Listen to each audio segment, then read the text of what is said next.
Let's take a second to talk about REAVE. REAVE is a game that Alta Studios, the company that's responsible for, I almost said Attack on Titan, Jesus Christ, A Township Tale, had just finished their playtest for their newest game, REAVE. And after time and time of crashing out because I couldn't manage to get into the playtest until this one and the last one, luckily, which I feel like they opened up more to the public, I finally got in. And the one question that I had ringing on my mind is this the game that you left your previous game for, and was it worth it? And my answer to that, after several hours of playtime now, kinda.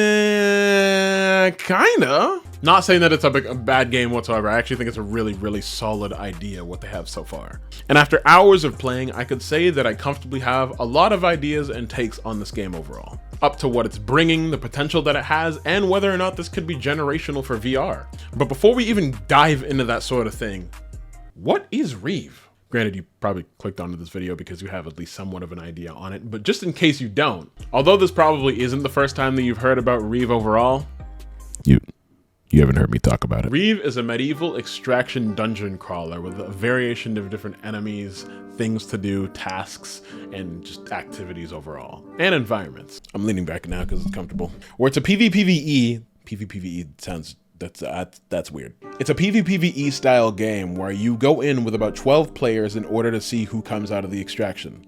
And luckily it's not like a battle royale or anything along the lines where it's kind of like only one person comes out on top, but depending on whether you make enemies or alliances with the people that you come across dictates how things go for you, if you come across players in the first place. You can party with up to 3 different players, and they actually have a pretty nice way of setting up the lobby system as well as the party system. And it seems to be like a really good, repetitive, in a good way, style of gameplay. But I feel like that's also most extractions, just because you continuously go in and do this repetitive task over and over with slight variations and slightly different areas and spawn points, just so things don't feel the same.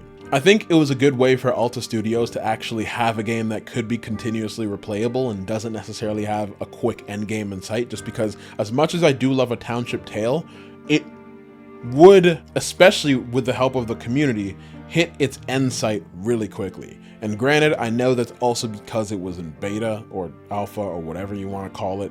It wasn't it was in early access, I guess you could say. But after a long amount of grinding, there is no end game other than going to like another server and restarting everything.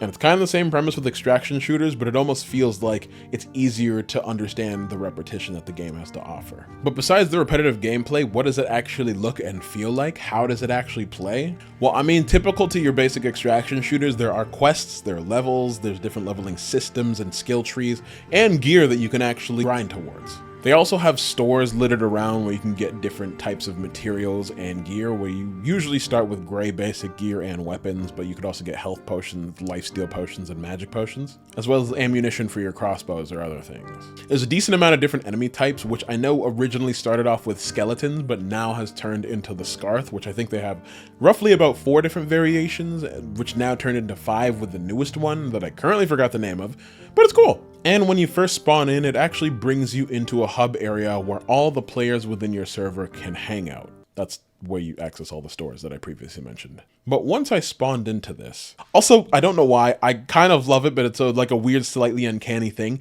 The fingers are so wiggly in this game. I don't know what it is. I sat there for a solid like 10 minutes or something just doing this, which I know in real life would make you look like a psychopath if you're just doing this the entire time with like super limp fingers. But there's something about VR that just makes you continuously do the most random, like NPC ass moves.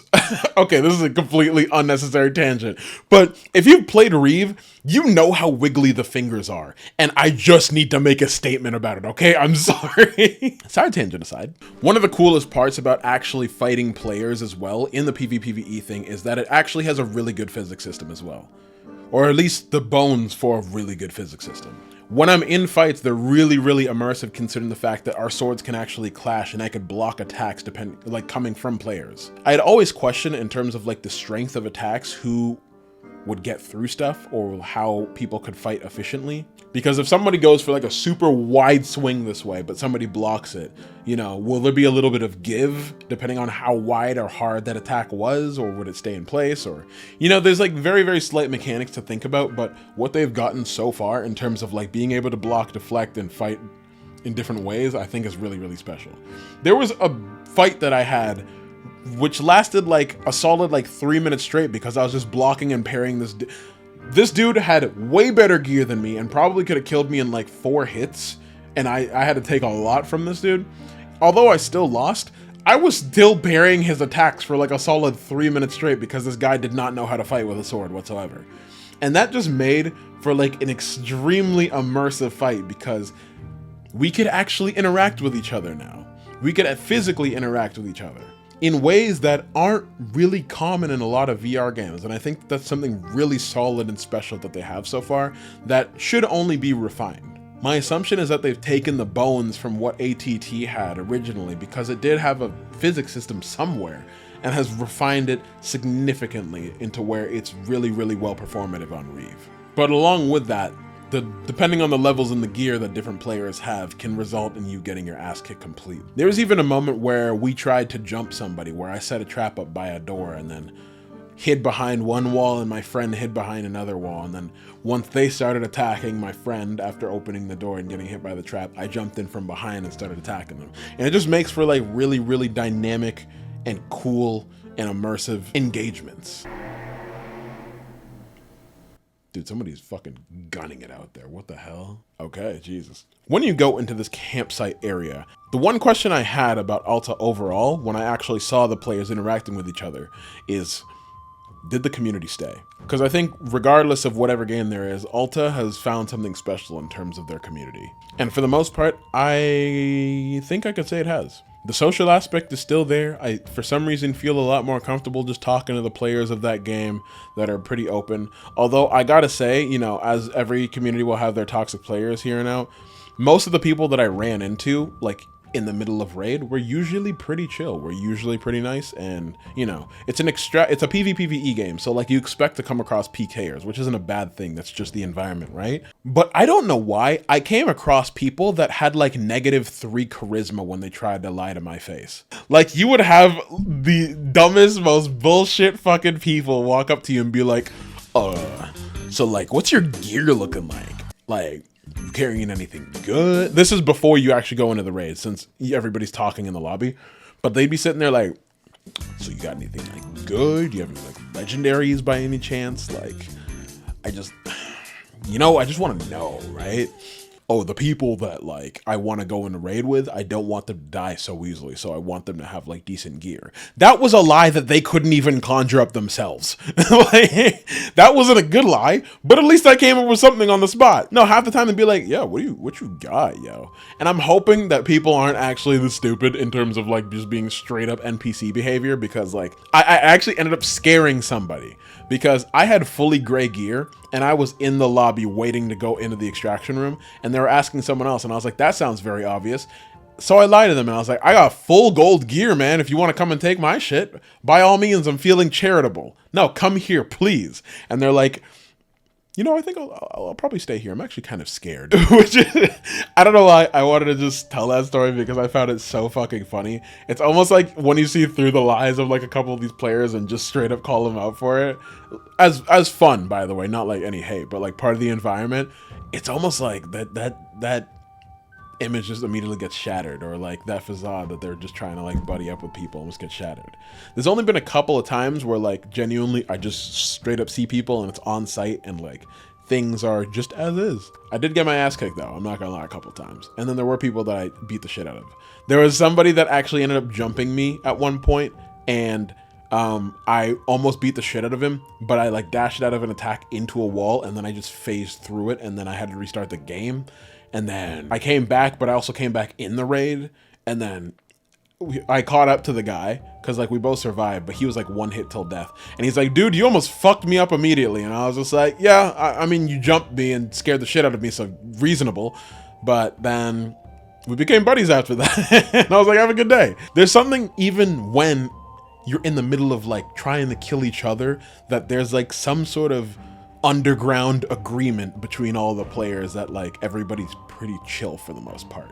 And that is felt throughout the campfire, throughout the raids, throughout the Alta community as a whole. So I'm really glad that that's still there. Like, most people just don't even try to fight, but even when they do, people are still chill. The campsite makes for a pretty nice place for players to just talk and mingle. And it feels like majority of the people are pretty open to just chatting, to vibing, to partying up if they wanted to.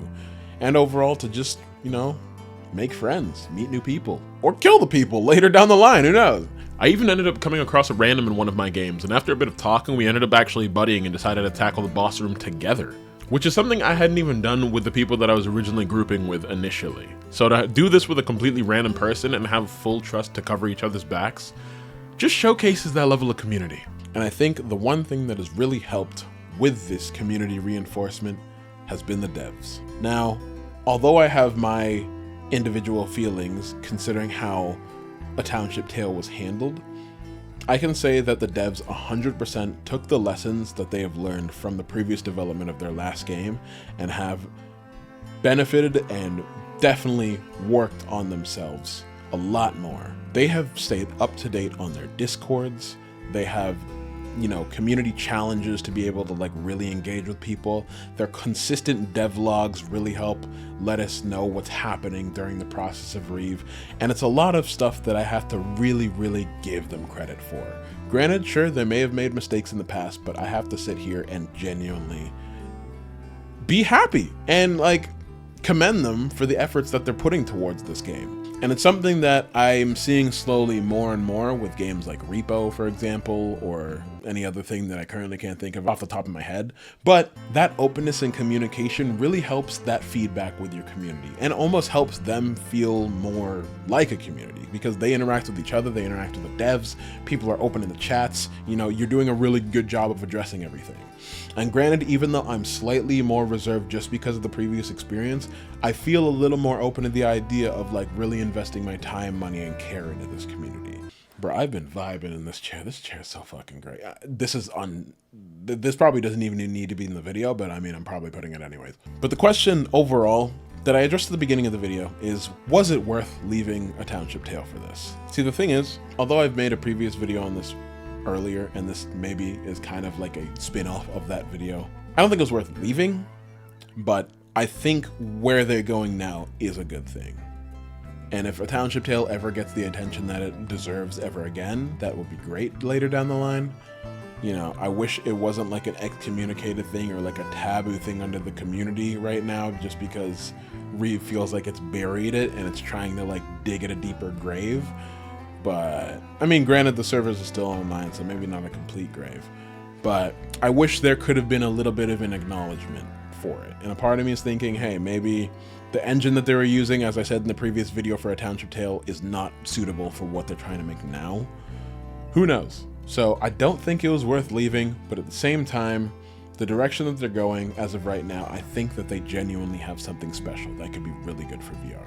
And I know that Extraction's slowly becoming a little more popular with Contractors, with Ghosts of Tabor, and probably a few other games that I'm not currently thinking of as of right now. But to have that dark and darker like VR game, I think is a really good and unique idea to go with as of right now, just because I don't think there's anything really like it as of yet. This has promised to be a good game, and I genuinely think with the direction that they're going, with the transparency that they have, and just the overall game that they've created, they got something special. And slowly, they're building that trust and transparency once again, which I very much appreciate.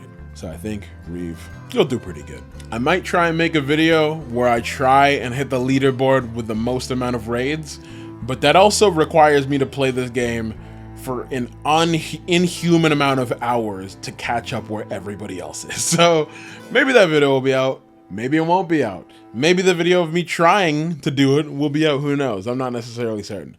But that's it, that's the video. Thanks for watching, please leave.